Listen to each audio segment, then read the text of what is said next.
George looked down at the smashed gourd and wondered who could have possibly done such a thing. His father had grown pumpkins in this field for generations, and nothing like this had ever happened. The Fontenoys had 500 acres, half of which were just for pumpkins. The east field had been set aside for pumpkin growth, and the jack-o'-lanterns on the fence posts of the field had been smashed to bits. Laying in the road, they appeared to have been left as a warning. It wasn't many, maybe 15 gourds in all, but Daddy looked worried. George tried to mimic the look, and his father must have found it funny on a 10-year-old, because he laughed, dispelling some of the worry that had hung around him like a cloud. "What happened, Daddy?" George asked, smiling a little as the tension wafted away. "Well, kiddo, I think maybe some hellions came and wrecked up our jack-o'-lanterns." "What are hellions?" George asked, getting a little afraid as he thought about monsters or devils coming out after dark. "Oh, just kids out for a good time. Normally I wouldn't be too mad about a little Halloween goofing, but they may not be done, and next time it might be the pumpkins in the field. I can't just stand by and let that pass. Come on, Georgie, we're going to have to go call the sheriff." They tromped back to the house, putting their work on hold as they went to call Sheriff Langford. Juan passed them as they left the field, and Daddy told him to get some boys together and clean up the pumpkins. Juan said that he would, and called to the others in that rich Spanish that George was starting to pick up. Juan and Maiko were teaching him some of the basics, but when they spoke together, George was lost amidst the words as they came spilling out. Daddy said they spoke like a river, fast and dangerous. George thought they spoke like the people he saw in church sometimes, the ones who had been touched by the Holy Spirit. "Daddy," George asked as they came into the house, "why would someone do that to our pumpkins?" "Well, son," his dad said, fingers turning the dial on the phone he refused to replace, "sometimes people are jealous of what a man has. Sometimes, instead of coveting it, they decide they might want to destroy it. Sometimes it's because they can't make it themselves. Sometimes it's just greed, but they can't really help themselves. In the end, it all amounts to the same thing. A man either has to be broken of it, or he has to die." George heard someone pick up on the other end, and his daddy told the dispatcher he needed the sheriff to the farm right away. George watched as his father laid out the situation for the sheriff. He needed someone to investigate this little issue. He couldn't have this sort of thing happening to his crops. If it was hooligans, then he didn't want to press charges. Boys would be boys, after all, but he wanted this to stop. When Daddy hung up, he seemed in a much better temperament, and George was glad to see him smile again. "Looks like everything's going to be okay, kiddo." George smiled, following his dad out to the field. If his daddy said everything was going to be okay, George saw no reason to doubt him. The next day, though, it was even worse. Juan came to get him and his dad while they ate their breakfast, his face unhappy to have to give such news so early in the morning. "Mr. Fontenaire, there has been a problem with the pumpkins again." Daddy had been putting salt on his grits, a fried egg buried somewhere amongst the grain mush, and he looked up unhappily as he told Juan to show him. George left his shredded wheat on the table and went to see what all the fuss was about, shivering as he walked out into the chilly morning air. The sun was just peeking up over the farm, and his arms prickled with goosebumps as the air lay heavy on them. The three walked out amongst the field, the corn parting for them as they headed out to see about the pumpkins. There were broken pumpkins along the fence line, and it appeared that they had come into the field this time. 30 or 40 broken gourds were laying in the field, their skin glistening in the early morning sun. George and his father picked through them, seeing what could be salvaged, but most of it was a wash. They found 4 that weren't too badly damaged, and George asked if he could use them for jack-o'-lanterns. Daddy said that he didn't see any reason why not. Despite being mostly whole, they were still damaged, and he'd never be able to sell them. After his chores, George sat on the porch and carved his pumpkins, as his father called the sheriff and had him out to see what had happened. The sheriff's visit had been different the day before. Daddy had been more amused than angry, but today he seemed really mad about the pumpkins. He and the sheriff had joked about the pumpkins they had smashed and the tricks they had gotten up to in their day yesterday. Daddy had told him again that he didn't want to press any charges, but he definitely wanted this to end. Today, George could hear him shouting at the sheriff that this was getting out of hand and it needed to stop. "We'll put a cruiser across the road tonight and see if we can see 'em. If they come back tonight, we can catch 'em in the act and drag 'em in. Might mean you have to lose a few more pumpkins, but it'll probably mean the end of it for sure. If I keep losing pumpkins, Frank, I'm going to take this into my own hands. I don't want to shoot somebody's kid, but I will if this keeps up. Don't do anything hasty, Mark. Let the law handle this."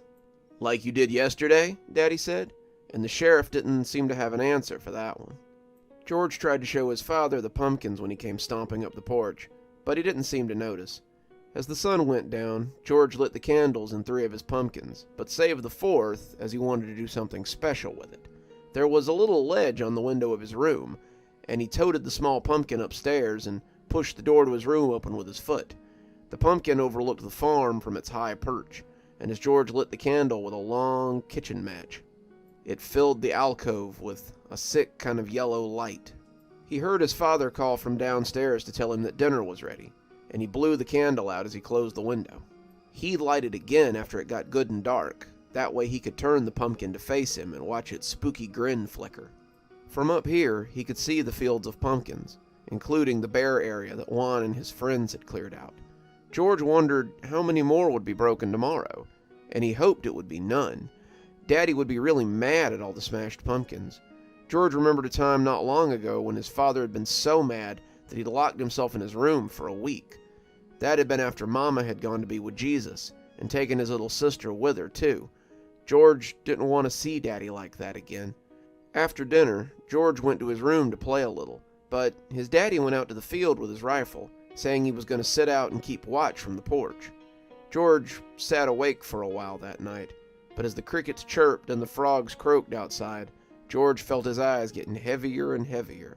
The last thing he saw as he drifted off was the pumpkin's glowing face as it winked at him from the small ledge. It had gone out by the time he woke up, but his father's anger had only intensified. He could hear him yelling from the front lawn, and George snuck downstairs, peeking out the front door to see what all the ruckus was about. Daddy was shouting at the sheriff, who was already standing in the doorway with his hands in his pockets.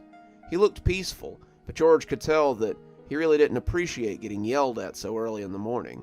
"You say you had your best man on it, but still, I have smashed pumpkins all over my damn field." "I know you're upset, Mark, but you might want to remember who you're talking to. I'm an officer of the law, and I won't sit here and listen to you disrespect me. Then why didn't your man do his job out there? I've got half a field of pumpkins that are nothing more than fertilizer now. If this fellow was at his post like he was supposed to be, he could have stopped that from happening." "I dunno. He should still be out there since he never checked in this morning." The two of them had gone to the sheriff's cruiser, hitting the mic and trying to raise the officer who had come to watch the farm last night. When the sheriff couldn't get an answer, he and George's father had headed into the field, George trailing behind them. He was curious, wanting to see what the two men were talking about. If the officer had fallen asleep, George figured he'd be getting yelled at, and that could be funny to watch. As they crossed the field, now empty of a few more pumpkins, George hung back in the corn. He didn't want to make it obvious that he was following them, but he still wanted to see what would happen. As George peeked through the stalks, he could see the squad car sitting down a small access road across from his father's farm. His dad and the sheriff approached the car, and they must have seen something they didn't like. The sheriff ran up to the car, and when he opened the door, something came tumbling out and splatted onto the ground. His daddy ran over too, and as they lifted the thing up, George could see it was a man in a policeman's uniform. Even with the corn stalks obscuring his vision, it was impossible to miss that the man's head was smashed in. George snuck back to his room as the sheriff used the radio to call for help. George sensed that things had become very bad. That was the first night that George saw the hellions. He was sitting at his window, watching his father as he paced around the yard and kept watch. It was late, the moon hanging high overhead, but George just couldn't get to sleep. He had sat on the front porch most of the day, his deer rifle across his lap. Things had changed after the sheriff found the body, and now the farm felt like a prison. Juan and the hands went about the usual chores, rotating the crops that needed to be taken in and clearing away the mess from the night before. The hooligans had flattened about 30 to 40 pumpkins, and now there wasn't a pumpkin anywhere near the road. The area around the fence was cleared away, and appeared to be getting closer to the house with each passing night. Daddy had set up that whole night, watching the field with his rifle, as 2 squad cars circled the farm every half hour. When the sun came up, the pumpkins had still been smashed. The cops could talk about the thick fog that had rolled in the early morning, but that hadn't stopped Daddy from being completely furious with everyone. George had woken up to the sound of his dad telling the sheriff that he didn't need the police. He told them not to bother coming back that night, that he and his men could handle this, and that he didn't need such ineffective help. The sheriff had been calm throughout the whole endeavor, and finally told his daddy not to do anything foolish. If you shoot some kids for smashing up your pumpkins, I can't arrest you, but the town might have other ideas. I'd hate to see a lynch mob raised because of a little Helen. As the cruiser rolled off, Daddy yelled for Juan and the others to get to work before heading off to bed. He hadn't told George to keep watch, but he hadn't had to. This was George's farm, his birthright one day, and it was as much his to protect as it was his dad's. When his father came onto the porch at sunset, seeing his son out there with his deer rifle, his eyes heavy, he had ruffled his hair and told him to go on ahead to bed, that he'd take watch now. As George went inside, he knew he should be exhausted, but as he watched his father pace around, he found that he couldn't be less tired. As he sat and watched, he saw something roll in slowly. A thick fog came creeping over the crops. It wasn't a normal fog, not the wispy stuff they got this time of year. It was thick and deep, a winter fog, and as it crawled across the field, George saw shapes stumbling through it. As it came close to the house, George could see it part as if it refused to come any closer to the porch. Daddy stood amongst it, barely visible, but George wasn't looking at him. He was watching the figures who came creeping towards the house. They were man-shaped, but their heads were lumpy and deformed. They moved seamlessly through the fog, cutting through it like a shark through water. They approached the porch, clearly looking for George's father, and as he took notice of them, he cut loose with his shotgun. George jumped as the blasts parted the fog, but if the bullets bothered them, they didn't show it. His daddy backed up, firing again before reaching for more shells, and as they came closer, George could see why their heads looked so strange. They were topped with pumpkins. Each of their heads was a sneering jack-o'-lantern. Their eyes seemed to blaze with hateful fires, and George thought he could hear them chuckling to themselves as they approached. They carried farm implements in their hands, scythes and hatchets and hoes, and the longer he watched them, the more of them George saw. At first, it had seemed like only 3, but as they continued to spill out of the fog, George counted as many as a dozen. They came closer and closer, and Daddy blasted them from the porch as they backed him towards the door. His bullets had little effect on them, but George noticed them stop when they saw the jack-o'-lanterns he'd put on the porch rails. The group paused, halted by their smiling, glowing counterparts, and as they turned to leave, George could only shake his head and wonder why. When the door banged open, George flung himself into bed when he heard Daddy come thundering up the stairs, worried that he might get in trouble. As the adrenaline left him, he felt his eyes getting heavy as he focused on the flickering protector outside his window, the candle burning low as he went to sleep. George and his father were coming off the porch when his daddy saw Juan in his hands taking more pumpkins into barrows from the east field. Even from here, George could tell that they looked too hurried in their work, and his father sped up as he came towards the men. Some of them put their heads down and hurried along, but Juan stood his ground and waited to receive the reprimand he knew was coming. "Mr. Fontener, we were just cleaning up some of the pumpkins there before I noticed," his father asked, barely keeping the anger out of his voice. Juan nodded, not looking away. "Yes, sir." "How many?" George's father asked, winter ice in his voice. "There are about 70 pumpkins left. The ones we found this morning look like they were frozen in the field before they broke them. I don't understand how they did that, but they've been ruined nonetheless." Daddy nodded, but his glowering never changed. "I want you and your boys to come by tonight. We'll take all the pumpkins left and put them in the barn. Tonight, we're gonna catch whoever's been doing this. Tell your friends to bring whatever they have for protection, and get ready to stay up tonight. I'll pay all of you double, but I need every hand available." Juan thought about it, finally nodding as he told Daddy that he could count on him. George followed him back inside, watching as he called the sheriff next and told him about what had happened. "I don't think this is just hellions out for Halloween pranks. Something weird is going on, and if you want to help, be here tonight after sunset. I'm gonna set a trap for them, and if we have enough hands, maybe we can settle this without violence." He nodded and mm-hummed into the phone, and when he hung up, George smiled and said he could count on him too. But his father shook his head. "No, I want you inside while this is going on.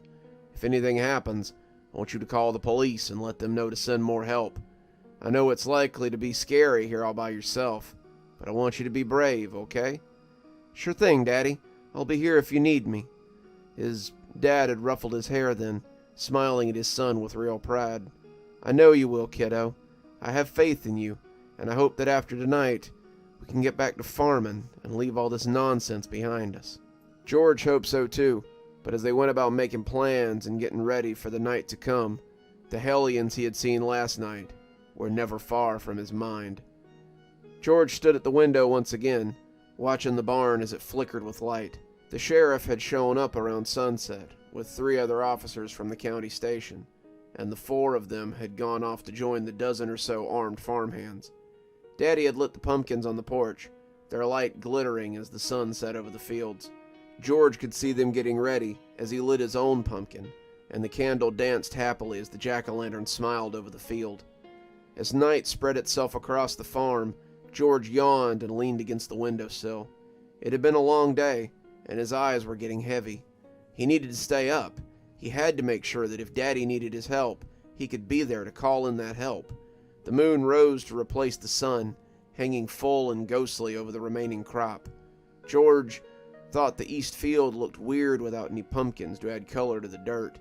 Daddy and Juan and the other men had stacked them all up in the barn, and now they were just waiting to see if the men in the pumpkin masks would come back again. He had asked his dad if the men in the masks were the hellions he'd been talking about, but his father hadn't answered. He had looked strange when George had said the word masks, like he couldn't quite believe what he'd heard. George hoped that that was the case. The alternative seemed to be that Daddy didn't think they were masks at all, which was far more scary.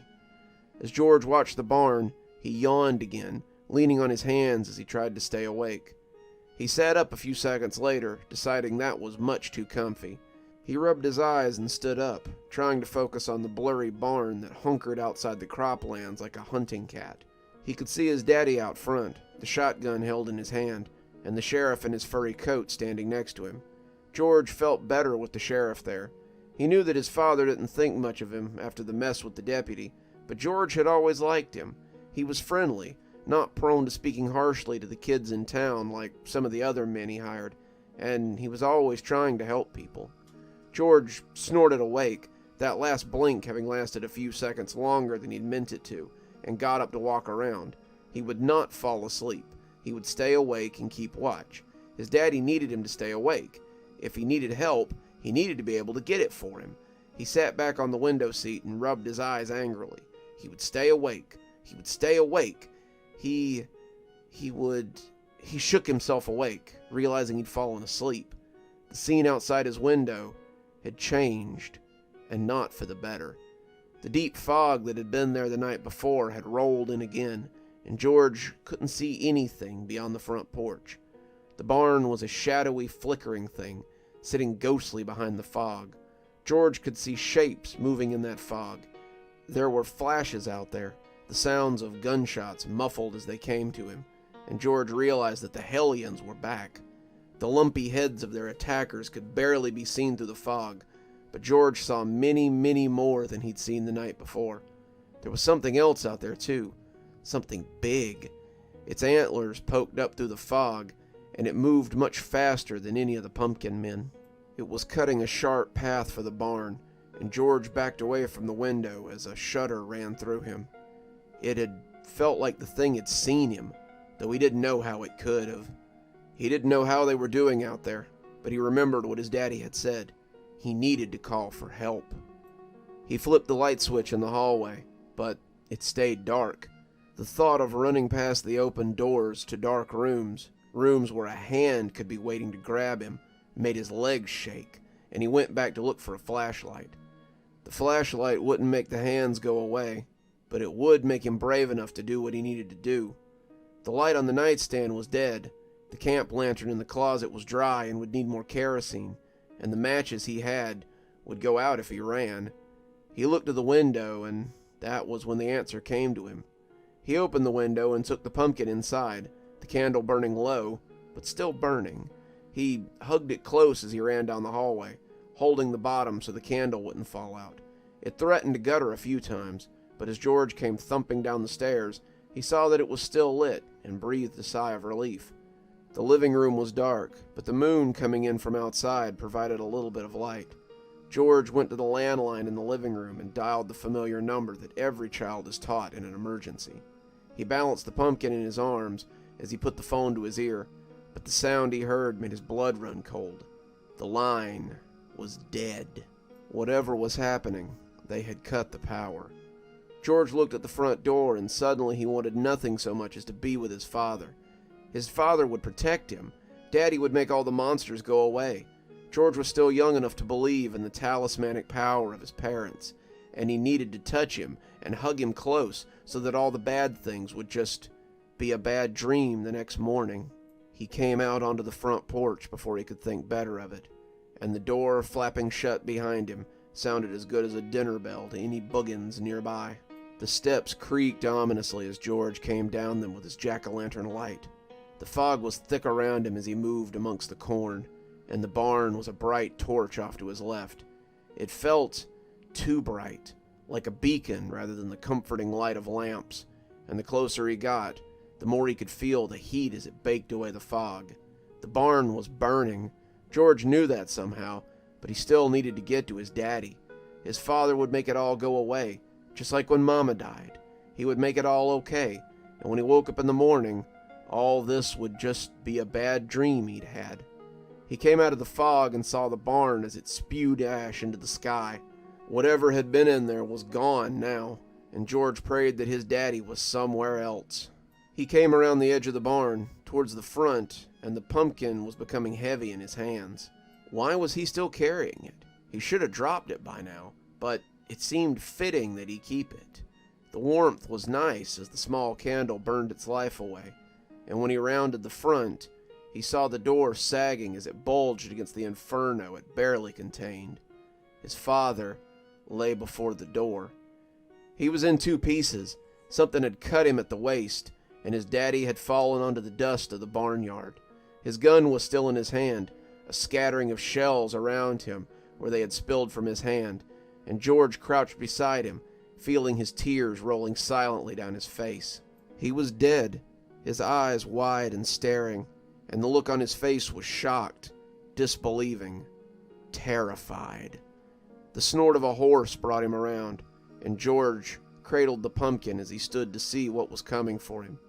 The rider broke the fog, his green armor glistening with the water from that hellish mist. His rack of antlers was magnificent as it sprouted from his sea-green helmet, but his eyes, the eyes of the rider, burned like the coals in a winter fire. He saw George, his horse pawing at the ground as if it longed to charge him, but the night stayed still as he and the boy locked eyes. As he stood, taking deep breaths, George felt cold in a way he had never felt before. He would have said such a thing was impossible, not with the barn burning so close behind him, but his arms and legs felt numb, and his teeth began to chatter as he locked eyes with the green warrior.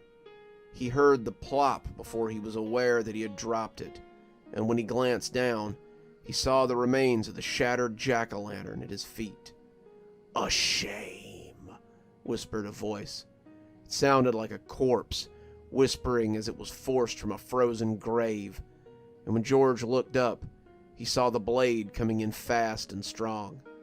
He thought, this must be what the wheat sees before it is cut. It was his last thought. before his head fell to join the ruined pumpkin.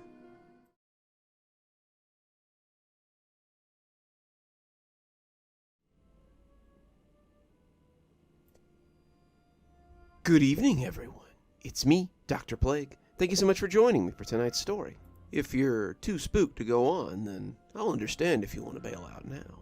But if you think you could handle a little more, go ahead and click one of those other videos you can see displayed on the screen. If you enjoyed yourself and you're not already subscribed, go ahead and hit that subscribe button. Maybe hit that notification bell so you don't miss any of the spooky stuff we do here. Maybe even leave me a little comment. I like it when people comment. If you think you might like to support the show more monetarily, you can always come down to Patreon, or maybe buy a book. I have links below for both. Speaking of patrons, let's go ahead and thank our patrons.